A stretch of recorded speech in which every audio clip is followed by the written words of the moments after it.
तो हमारे online platform पर एमसीक्यू जो कि नर्सिंग की क्लासेस में प्रीवियस ईयर में आ चुके हैं, उसी कड़ी में आज मैं बायोलॉजी के कुछ क्वेश्चंस, कुछ एमसीक्यूज आपके सामने लेकर हाजिर हूं। आई होप आपको पसंद आएंगे। ओके, तो स्टार्ट करें। Okay, once again good evening everyone and how are you. Okay, चलिए स्टार्ट करते हैं। देखिए अपना फर्स्ट क्वेश्चन, बायोलॉजी के क्वेश्चंस हैं ये। तो अपना फर्स्ट क्वेश्चन देखते हैं अपन।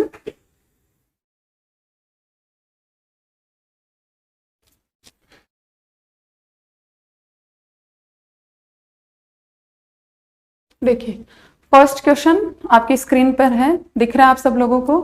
ओके, तो फर्स्ट क्वेश्चन देखिए, genetically engineered micro organism use successfully in bio remediation of oil species of. सबसे पहले देखिए आप, बायो रेमिडिएशन का मतलब क्या होता है आपको क्वेश्चन में देखिए। एमसीक्यूज जिस तरह, अभी आप सब लोगों से एक रिक्वेस्ट है, जब भी एमसीक्यूज वगैरह ऐसे सॉल्व करवाए जाते हैं, प्लीज अपनी कॉपी नोटबुक वगैरह लेकर बैठा कीजिए, क्योंकि आप चार जो ऑप्शंस हैं क्वेश्चन में, और चार ऑप्शन के मींस चार क्वेश्चंस आपके प्रिपेयर होते हैं। ये आप सब लोगों को बहुत लोगों ने बताया होगा, लेकिन करता कोई नहीं है। बताते बहुत लोग हैं लेकिन करता कोई नहीं है। तो प्लीज कॉपी लेकर बैठा कीजिए, ताकि जो चार आपको करेक्ट वन है, लेकिन बाकी के तीन क्वेश्चंस भी तो आपके प्रिपेयर हो रहे हैं। तो इसलिए कॉपी लेकर बैठा कीजिए, ताकि चारों ऑप्शन आपको पता हो कि क्यों गलत है और सही क्यों है, इस वजह से। तो फर्स्ट आपका है आपके सामने question, as genetically engineered. Genetically engineer आपको पता है कि बायोटेक का आपका टॉपिक है, बायोटेक्नोलॉजी का टॉपिक है बायोलॉजी के अंदर। तो जेनेटिकली इंजीनियर का मीनिंग क्या होता है कि डीएनए की जो तोड़ मरोड़ करते हैं अपन, रिपेयरिंग करते हैं, रिकॉम्बिनेट करते हैं, कोई डिजायरेबल कैरेक्टर डाल के कोई नया ऑर्गेनिज्म बनाते हैं, प्लांट हो चाहे वो एनिमल हो, तो वही क्या होती है जेनेटिक इंजीनियरिंग। जैसे सिंपली इंजीनियरिंग क्या होती है, उसी तरह जेनेटिक मतलब जो जीन से क्या करती है, डील करती है, that is include in biotechnology. तो जेनेटिक इंजीनियरिंग में बायो रेमिडिएशन का मीनिंग क्या होता है? बायो रेमिडिएशन का मीनिंग होता है कि आपके जो माइक्रो ऑर्गेनिज्म होते हैं, मान लीजिए कहीं ओशन वगैरह में, पानी में कहीं पर जो भी डर्ट पार्टिकल, डर्ट मतलब कंटेमिनेटेड जो पार्टिकल्स होते हैं, उनको रिमूव। जैसे फॉर एग्जांपल आपके यहाँ पर पूछा है ऑयल स्पिल, अगर तेल अगर कहीं पर फैल रहा है तो बायो रेमिडिएशन क्या करेगा? बायो रेमिडिएशन का मतलब होता है कंटामिनेटेड जो भी पार्टिकल्स हैं उनको रिमूव करना by the micro organism. Micro organism के थ्रू अगर आप वो डर्ट पार्टिकल को अगर रिमूव कर रहे हैं, that is process known as bioremediation. Clear है सबको? बायो रेमिडिएशन का मतलब ये होता है कि आप माइक्रो ऑर्गेनिज्म के थ्रू कंटामिनेटेड साइट को क्या कर रहे हो, क्लियर कर रहे हो। अब वो बायो रेमिडिएशन में जो भी यूज आता है, फर्स्ट क्या यूज आता है, कौन सा ऑर्गेनिज्म आप यहाँ पर, चाहे वो बैक्टीरिया हो, फंजाई हो, कुछ भी हो, कौन सा यूज होगा यहाँ पर? तो फर्स्ट ऑप्शन दे रखा है कि अगर कहीं पर ऑयल स्पिल है तो उसको रिमूव करने के लिए, बायो रेमिडिएशन के लिए कौन सा आपका ये ऑप्शन करेक्ट है, यूज करेंगे। तो फर्स्ट ऑप्शन है आपका ट्राइकोडर्मा, ट्राइकोडर्मा। सेकंड ऑप्शन है सुडोमोनास, थर्ड ऑप्शन बेसिलस है, फोर्थ ऑप्शन है जेंथोमोनास। तो फर्स्ट ऑप्शन को देखते हैं अपन। ट्राइकोडर्मा क्या होता है? एक फंगस होता है, हार्मफुल होता है एज वेल एज ये बेनिफिशियल भी होता है। और सुडोमोनास होता है आपका, ये एक बायोपेस्टिसाइड होता है, मींस ये यूज होता है बिल्कुल बायो रेमिडिएशन के लिए, सुडोमोनास को यूज किया जाता है। अगर अनदर एग्जांपल आप देखो तो एजोबैक्टर भी होता है। और बेसिलस आप सब लोगों को पता है बायोटेक्नोलॉजी में बहुत वाइड यूज होता है इसका। अगर आपने सुना हो तो बीटी कॉटन, अगर सबने सुना है तो बीटी कॉटन। बीटी कॉटन मतलब बेसिलस क्या होता है, एक क्लोस्ट्रिडियम क्या होता है, बैक्टीरिया होता है, इससे अचीव होता है। बेसिलस क्या होता है? बेसिलस थ्रिजेंस बैक्टीरिया होता है, उससे अपन अचीव करते हैं, that is BT cotton. BT cotton ये क्या यूज करता है? बायोपेस्टिसाइड जो वर्ड मैंने बोला है उसका मीनिंग क्या है यहाँ पर? बायोपेस्टिसाइड। बायोपेस्टिसाइड का मीनिंग क्या है? Everyone tell me please. Biopesticide का मीनिंग होता है कि अगर कोई भी अनवांटेड चीज है, जैसे अगर आप खेत में देखो, अगर अनवांटेड जो फसल के साथ चीजें लगी होती हैं उनको क्या बोलते हैं, वीड बोलते हैं, वीड्स बोलते हैं, उनको हटाने के लिए वीडिसाइड बोलते हैं। इंसेक्ट को रिमूव करने के लिए इंसेक्टिसाइड यूज करते हैं, वो एक केमिकल के फॉर्म में यूज करते हैं आप। लेकिन बायो वर्ड में मीनिंग क्या होता है, अगर आप वही वीड्स, इंसेक्ट या जो भी अनवांटेड जो भी मटेरियल है उसको रिमूव करने के लिए अगर आप किसी ऑर्गेनिज्म को यूज कर रहे हो तो वो बायोपेस्टिसाइड, दैट इज बायोपेस्टिसाइड। तो बेसिलस जो बैक्टीरिया होता है वो बीटी कोटन नाम का क्या करता है, एक प्रोटीन होती है वो सीक्रेट करता है, जो बीटी कोटन, जैसे इंसेक्ट क्या होता है, कोटन जैसे वर्ड है तो ये कोटन प्लांट्स पे वर्क करता है, कोटन के जो प्लांट्स होते हैं उन पे वर्क करता है। तो कोटन में क्या होता है, इंसेक्ट्स क्या करेंगे, जैसे कॉटन प्लांट्स को क्या करते हैं, हार्म करते हैं, जो भी कॉटन निकलती है उसको क्या कर देते हैं, क्लीवेज कर देते हैं, मींस डिस्ट्रॉय कर देते हैं। तो उससे बचने के लिए फिर क्या किया जाए, तो ये बायोपेस्टिसाइड वहां यूज किया जाता है, कॉटन के जो क्रॉप फील्ड होते हैं वहां पर। यहाँ पर क्या होता है, कॉटन, बीटी कॉटन जैसे ही उसके अंदर क्या करता है, वही जेनेटिकली मॉडिफाइड, ऐसे नहीं है कि पहले से ही कॉटन के पेड़ में होता है, जेनेटिकली मॉडिफाइड किया जाता है, बायोटेक्नोलॉजी के अंदर होता है। तो बीटी कॉटन को कॉटन वाले प्लांट्स में इंसर्ट करवाते हैं। इंसर्ट करने के बाद क्या होता है, जैसे ही इंसेक्ट बैठेगा कॉटन के प्लांट पे, बैठने के बाद ये बीटी कॉटन उसके गट में जाती है और वहां जाकर क्राई प्रोटीन नाम का एक क्या करती है, प्रोटीन सिक्रेट करती है, that is poisonous for insect. वो क्या करती है, इंसेक्ट को मार देती है। तो बीटी कॉटन इसलिए यूजफुल होता है, इसलिए इसको बोला जाता है बायोपेस्टिसाइड। क्लियर है सभी को, what is the meaning of biopesticide, clear है, ओके। तो बीटी कॉटन बेसिलस का ये यूज है, वाइड यूज होता है बायोटेक में, ओके। नेक्स्ट आपका जेंथोमोनास, जेंथोमोनास वही आपका जेंथोमोनास बहुत सारे प्लांट्स और एनिमल्स में डिजीज के लिए क्या होता है, रिस्पॉन्सिबल होता है। ये भी आपका बेनिफिशियल हो सकता है और हार्मफुल भी हो सकता है। लेकिन जो बायो रेमेडिशियन है, जो अपना क्वेश्चन है, उसमें क्या काम आता है, तो उसमें आपका राइट ऑप्शन है स्यूडोमोनास। ठीक है, क्लियर है आप सब लोगों को, आपका राइट ऑप्शन है स्यूडोमोनास बैक्टीरिया। और एक सेकंड अगर आप देखना चाहो तो एजोबैक्टर भी आपका बायो रेमेडिशियन का काम करता है। बायो रेमेडिशियन मीन्स वो माइक्रो ऑर्गेनिज्म जो कंटामिनेटेड साइट को क्लियर करने के काम आते हैं। क्लियर है, ओके एवरीवन, आगे चले। ओके, नेक्स्ट क्वेश्चन देखिए।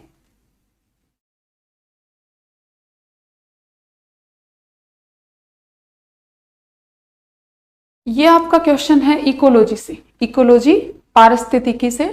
तो क्वेश्चन क्या है देखिए आपका, the term ecological equivalent describe, ecological equivalent describe. तो क्वेश्चन क्या है, वापस देखिए आप, the term ecological equivalent describes, पारिस्थितिक समकक्ष मतलब इक्विवेलेंट क्या डिस्क्राइब करते हैं, क्या दर्शाते हैं। तो फर्स्ट आपका ऑप्शन देखिए, group of species with comparable roles, means तुलनीय भूमिकाओं के साथ प्रजातियों का समूह, मतलब एक कंपैरेटिव स्टडी जैसे अपन करते हैं, दो के बीच में तुलना करते हैं, तो अगर दो के बीच में आप तुलना करोगे तो उनका ग्रुप। या सेकंड ऑप्शन है आपका species that occupy the same niche in different geographical regions. Geographical region means जैसे क्लाइमेटिकल जो चेंज होता है, एक जगह का क्लाइमेट कैसा होता है, दूसरी जगह का कैसा होता है, तो वहां पर जो बायो ऑर्गेनिज्म है, स्पीसीज। देखो ये जो वर्ड है निके, इस वर्ड का मीनिंग क्या है, जो ये वर्ड है निके, इस वर्ड का मीनिंग क्या होता है देखिए, क्योंकि species that occupy the same niche in different geographical regions, ये क्या मीनिंग होता है। तो एक जो पर्टिकुलर एरिया होता है जहां पर प्लांट्स हो चाहे एनिमल्स हो, प्लांट्स हो एनिमल्स हो, दोनों ऑर्गेनिज्म, लिविंग ऑर्गेनिज्म में आपको पता है कि दोनों इंक्लूड होते हैं, plants as well as animals दोनों इंक्लूड होते हैं।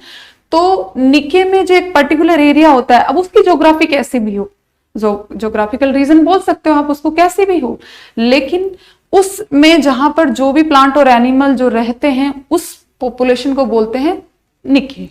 ठीक है, तो ये क्या होता है, species that occupy the same निके, तो वो आपका यही तो है सेम वाला, तो यहां पर यही तो पूछ रहा है इक्विवेलेंट सेम। तो देखिए क्वेश्चन में जो पूछा है आंसर में ऑप्शन में जो भी जहां पर भी मैच होता है तो इस तरह से भी आप देख सकते हो। लेकिन डाइवर्सिटी ऑफ हैबिटेट, आवाज की विविधता, तो ये आपका इकोलॉजिकल इक्विवेलेंट कैसे हुआ? विविधता जहां पर वर्ड आ गया, इक्विवेलेंट वर्ड आपका काम ही नहीं करेगा। विविधता जहां पर आता है तो ये भी कैंसिल हो गया। Social behaviours that enhance the fitness of other individuals in the population, सामाजिक व्यवहार जो जनसंख्या में अन्य व्यक्तियों की फिटनेस को बढ़ाते हैं। तो सामाजिक व्यवहार और ये फिटनेस का कोई रिलेशनशिप नहीं है इकोलॉजिकल इक्विवेलेंट में, दूर दूर तक आप जानते हो। तो अगर करेक्ट ऑप्शन की बात करें तो कौन सा करेक्ट ऑप्शन होगा? बिल्कुल आपका सेकंड वाला क्या होगा? Correct option, right. क्लियर है सभी को? संजू जी बिल्कुल बी ऑप्शन है, करेक्ट ऑप्शन है ये। The term ecological equivalent describe species that occupy the same niche in different geographical regions. Clear है सभी को? नेक्स्ट चलते हैं आगे, नेक्स्ट क्वेश्चन देखिए। नेक्स्ट देखिए, ये भी सेम आपका इकोलॉजी से है, इकोलॉजी जो चैप्टर है आपका बायो का उसी से है। विच of the following is correct option for the food web? अब ये फूड वेब का क्या होता है? सबसे पहले तो आपको ये पता होना चाहिए कि what is food web. Food web क्या होता है? Food web, anyone tell me what is food web? Ecology का बहुत छोटा सा, बहुत इजी सा है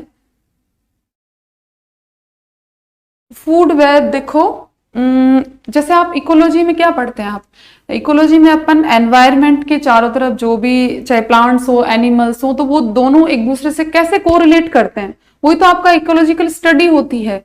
एक पर्टिकुलर एरिया देख लो, तो अगर आप पर्टिकुलर एरिया की बात करो तो आपको बोलते, आप उसको वो क्या बोलते हैं? इकोसिस्टम बोल देते हो आप। सराउंडिंग से मतलब जो भी एनवायरनमेंट है अपने सराउंडिंग से, प्लांट, एनिमल्स, जो भी बायोडाइवर्सिटी में जितने भी जो भी चीजें इंक्लूड होती हैं, आप छोटे पेड़ देख लो चाहे बड़े देख लो, एनिमल्स, छोटे एनिमल्स देख लो, बड़े एनिमल्स देख लो, एक्वेटिक देख लो, मेराइन देख लो, या फिर फ्रेश वाटर देख लो, या फिर टेरेस्ट्रियल देख लो, कोई से भी हो, सब क्या होते हैं? इकोसिस्टम के इंक्लूड आते हैं। तो उनका जो कोरिलेशन होता है, इंटरेक्शन जो एक दूसरे से करते हैं, उन्हीं की स्टडी अपन इकोलॉजी में करते हैं। तो इकोलॉजी में ये फूड वेब जो होता है उसमें होता क्या है एक्चुअली? जैसे अगर प्रोड्यूसर्स होते हैं, डिकम्पोजर्स सुना है आपने, और कंज्यूमर्स, तीन जो मेन चीजें होती हैं, प्रोड्यूसर्स, कंज्यूमर्स एंड डिकम्पोजर्स, ये तीनों हैं। तीनों में प्रोड्यूसर्स क्या करते हैं? प्रोड्यूस करने का काम, जैसा नाम में है प्रोड्यूस करने का, आपको पता है प्रोड्यूस करने का इस दुनिया में एक ही कौन करता है? प्लांट्स काम करते हैं, क्योंकि उनमें एबिलिटी है किसकी? फोटोसिंथेसिस की। तो अपन देख लो, चाहे डायरेक्टली देख लो या इनडायरेक्टली देख लो, अपन टोटली डिपेंड किस पे करते हैं? प्लांट्स पे करते हैं।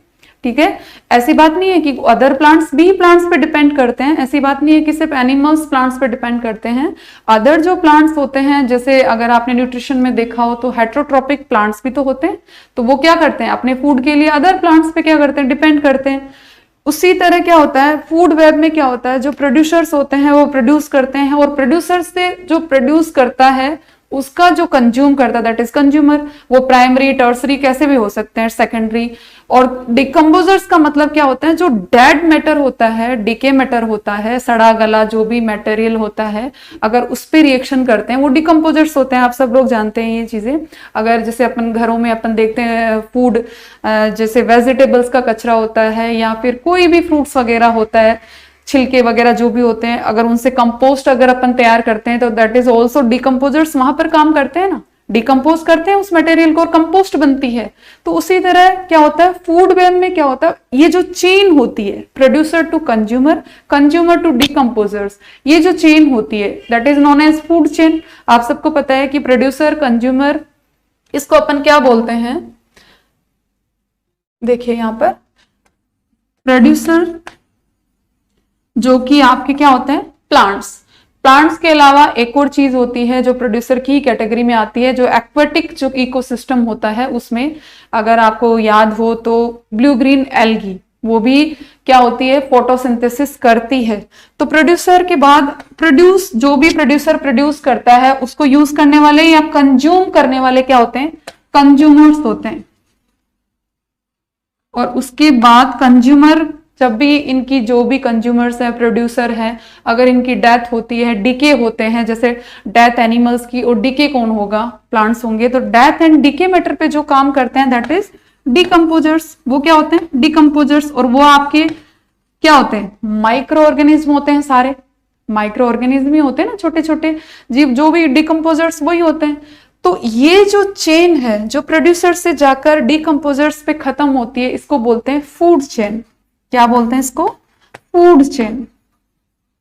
अब इसको अगर फूड चेन बोलते हैं तो ये अगर बहुत सारी हो, क्योंकि बहुत सारी होती है, ऑब्वियस सी बात है, हर एरिया में अलग होती है फूड चेन।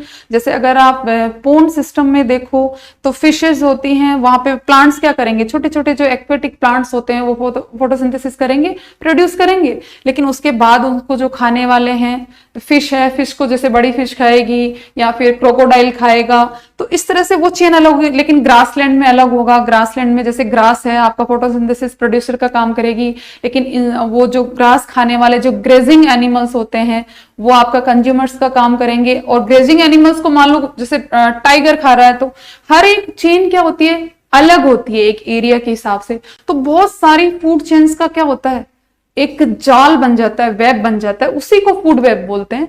तो अगर फूड वेब, जाल मतलब बहुत सारी फूड चेन्स अगर इंटरकनेक्टेड हों तो जाल बनेगा ना। ऑब्वियस सी बात है कि मान लो अगर फूड, यहां पर अगर जैसे आपका, आप देखो यहां पर प्लांट्स हैं, ओके, अगर फूड वेब कैसे बनता है देखिए, अगर प्लांट्स हैं, प्लांट्स को अगर कोई ग्रेजिंग एनिमल्स, मान लो गोट है, गोट खा रही है प्लांट्स को, अब गोट को कौन खाएगा, मान लो ये टाइगर है, ठीक है। उसी तरह यहां पर ग्रास को आगे मान लो किसी इंसेक्ट ने, अब इंसेक्ट को किसने, फ्रॉग ने, फ्रॉग ने किसको, स्नेक ने। तो एक ही प्लांट है, प्लांट मतलब वहां पे प्लांट्स हैं, लेकिन अलग अलग चेन्स बन रही है, चेन अलग अलग बन रही है, मीन्स एक जाल बन गया, वेब बन गया, तो वही होता है फूड वेब। तो उस फूड वेब के हिसाब से अगर आपको मीनिंग पता है फूड वेब का, तो ऑप्शन आपको अपने आप करेक्ट ऑप्शन आप ढूंढ सकते हो। तो फर्स्ट ऑप्शन देखो, it only exist in pond ecosystem, ऐसा तो कुछ नहीं है। पोन्ड इकोसिस्टम में कैसा होता है, फूड चेन्स तो हर जगह अलग अलग होती हैं, तो नहीं, ये भी नहीं होगा। It shows how feeding relationship are interlinked, feeding, या अगर आप यहां पर मोर करेक्टली बोलो तो फूड चेन्स, वही बात है, फूड चेन्स। तो फूड चेन्स तो अपना ये राइट ऑप्शन है। सी देख लो, it shows the number of organism in habitat. Habitat word का मीनिंग आपको सबको पता है, हैबिटेट क्या होता है, जैसे जहां पर भी आप रहते हो आपका क्या है, हैबिटेट है। अगर आप अपने घर में रह रहे हो मीन्स आपका घर आपका क्या है, हैबिटेट है। तो प्लेस वेयर ऑर्गेनिज्म लिव, रहता है। हैबिटेट का वर्ड का मीनिंग क्या होता है, जहां पर आप रहते हो वो आपका हैबिटेट है, ठीक है। तो हैबिटेट आपका रोली प्रजापति, बेटा अभी डिसाइड नहीं हुआ है आपका क्लास का टाइम, तो कल से आई थिंक मॉर्निंग में क्लासेस होंगी आपकी, तो जो भी है अभी बता दिया जाए आपको, ओके। तो बता दिया जाएगा आपको, डोंट वरी, अभी आप क्वेश्चंस देखिए, क्लासेस का बता दिया जाएगा, ठीक है। हैबिटेट का मीनिंग क्या होता है, जहां पर कोई भी ऑर्गेनिज्म रहता है। ऑर्गेनिज्म में वर्ड बोलती हूं तो इसका मीनिंग ये होता है कि उसमें प्लांट्स और एनिमल्स दोनों इंक्लूड होते हैं। मैं पर्टिकुलरली नाम ये नहीं ले रही कि प्लांट या एनिमल, नहीं, अगर मैं जहां रह रही हूं वो मेरा हैबिटेट है, आप जहां पर रह रहे हो वो आपका हैबिटेट है, ठीक है। एनिमल्स जहां रहते हैं, जंगल में अगर लॉयन रहता है तो लॉयन का हैबिटेट वो जंगल हुआ। तो हैबिटेट वर्ड का मीनिंग ये होता है कि वेयर डू यू लिव, आप कहां रहते हो, हैबिटेट वही होता है।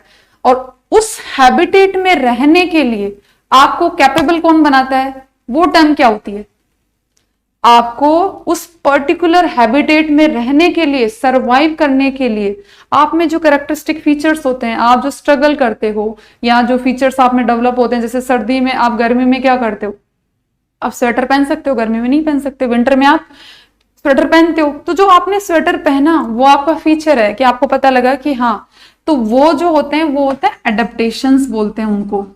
एक पर्टिकुलर एनवायरमेंट से डिफीट करने के लिए या सरवाइव करने के लिए, जो आप स्ट्रगल करने के लिए आपके भी अंदर जो फीचर्स डेवलप होते हैं, दैट इज अडेप्टेशंस। उनको क्या बोलते हैं? अडेप्टेशंस। तो अडेप्टेशंस और हैबिटेट में आप फर्क ध्यान रखना। हैबिटेट सिंपली आप जहां रहते हो वो आपका हैबिटेट है, और उस हैबिटेट में रहने के लिए आप में जो फीचर्स डेवलप होते हैं that is known as adaptations. Clear है सभी को? ओके, चले आगे। ठीक है, तो it shows only important animals, ये कोई काम का है नहीं आपका। तो क्लियर है आपका? Which of the following is correct option for the food web? तो आपका राइट ऑप्शन है it shows how food chains या feeding relationship interlinked, connect. Clear है सभी को? आगे चलें। ओके, चलिए, ये सिंपल सा क्वेश्चन है आपका नेशनल पार्क, लेकिन इस सिंपल से क्वेश्चन में भी आपके 2-3 क्वेश्चन तैयार हो सकते हैं अगर आप ध्यान से देखें तो। देखो ये क्या पूछ रहा है, Dachigam national park is located in, simple सा क्वेश्चन है, कहाँ प्रेजेंट होता है? आपको भी पता है कि ये जम्मू एंड कश्मीर में। अब इसमें 2-3 क्वेश्चंस कैसे तैयार हो सकते हैं? अगर मैं आपसे ये पूछूं कि what is the meaning of national park, anyone tell me, बताओ, किसी को पता है तो बताओ, what is the meaning of national park?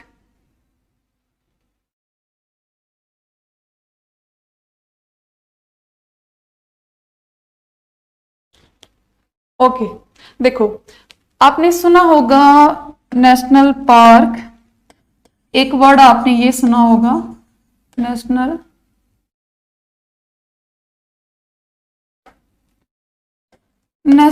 Park.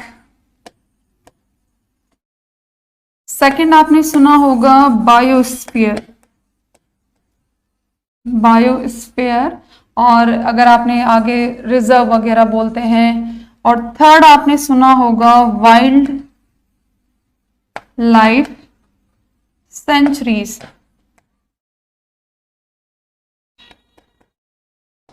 ये क्या होती हैं? तीनों वर्ड आपने सुने हैं सबने, ठीक है? National park, biosphere reserve, wild life sanctuaries, तीनों में क्या डिफरेंस होता है? होती क्या है ये तीनों? आपका यहीं पर आप तीनों देखो, 3 क्वेश्चंस आपके प्रिपेयर हो रहे हैं। तो what is the meaning of national park, biosphere reserve, wild life sanctuaries, बताइए।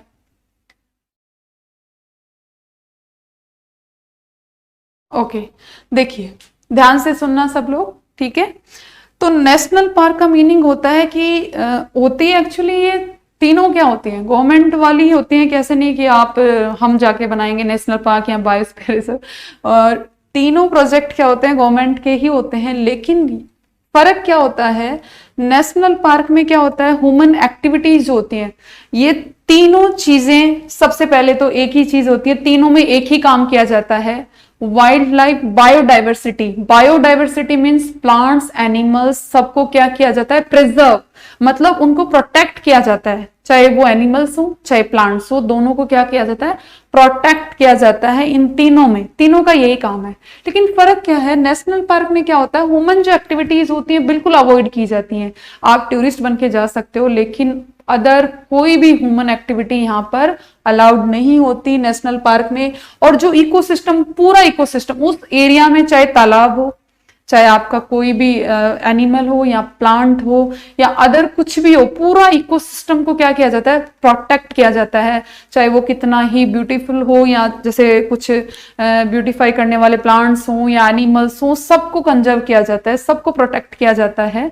तो ये पूरा इकोसिस्टम कंजर्व होता है नेशनल पार्क में, इसलिए ह्यूमन एक्टिविटीज क्या होती हैं? बैन होती हैं यहाँ पर। और बायोस्फीयर रिजर्व में क्या होता है? बायोडाइवर्सिटी, जैसा कि वर्ड में है बायो, तो बायोडाइवर्सिटी मतलब कंप्लीट, छोटा हो या बड़ा हो, एनिमल हो, छोटे पेड़ हो, बड़े पेड़ हो, कुछ भी, प्लांट्स और एनिमल्स दोनों को क्या किया जाता है? कंजर्व किया जाता है। लेकिन फर्क क्या होता है? फर्क इतना सा होता है, ये बहुत वाइड रेंज पे होता है, बहुत बड़ा होता है, जिसमें आपका नेशनल पार्क और सेंचुरीज दोनों इंक्लूड हो सकती हैं। समझे आप? बायोस्फीयर मतलब आप इसमें नेशनल पार्क भी इंक्लूड हो सकते हैं, और सेंचुरीज भी क्या होती हैं? इंक्लूड हो सकती है, दोनों। बायोस्फीयर का मीनिंग होता है बहुत वाइड रेंज पर। थर्ड आपका वाइल्ड लाइफ सेंचुरीज है, ये पर्टिकुलर आपका चाहे एनिमल ले लो या आप चाहे कोई प्लांट ले लो, पर्टिकुलर एक फिक्स कर लो। अगर आप बर्ड को प्रोटेक्ट कर रहे हो तो बर्ड सेंचुरीज होती हैं, अगर आप किसी और टाइगर वगैरह को कर रहे हो तो टाइगर सेंचुरीज वगैरह होती हैं। तो ये पर्टिकुलर जो भी है आपका एक पर्टिकुलर प्लांट या एनिमल उसी को क्या करते हैं, ये प्रोटेक्ट करते हैं। और ये छोटे लेवल पे होती हैं, सबसे बड़े लेवल पे होती है आपकी बायोस्फीयर रिजर्व जो भी बोलते हैं, जिसमें नेशनल पार्क भी आ सकता है और एनिमल भी आ सकते हैं। तो ये तीनों में डिफरेंस होता है। आई होप आपको समझ में आया होगा तीनों में डिफरेंस। हाँ Mohit ji, purpose of public enjoyment ही होता है, लेकिन वो मैंने बोला आपको वो टूरिज्म में होता है, ठीक है। तो टूरिज्म एक्टिविटीज अलाउड है, आप टूरिज्म आप देख सकते हो जाके, लेकिन अदर एक्टिविटीज चाहे वो ग्रेजिंग एनिमल्स हो या डोमेस्टिक जो भी आप जैसे आप देखते हो चारों तरफ चराने के लिए आप ग्रेजिंग वगैरह और कोई भी एक्टिविटी ह्यूमन एक्टिविटी यहाँ पर नहीं होती, टूरिस्ट बन के आप जा सकते हो। क्लियर है सभी को? ओके चले आगे, चलिए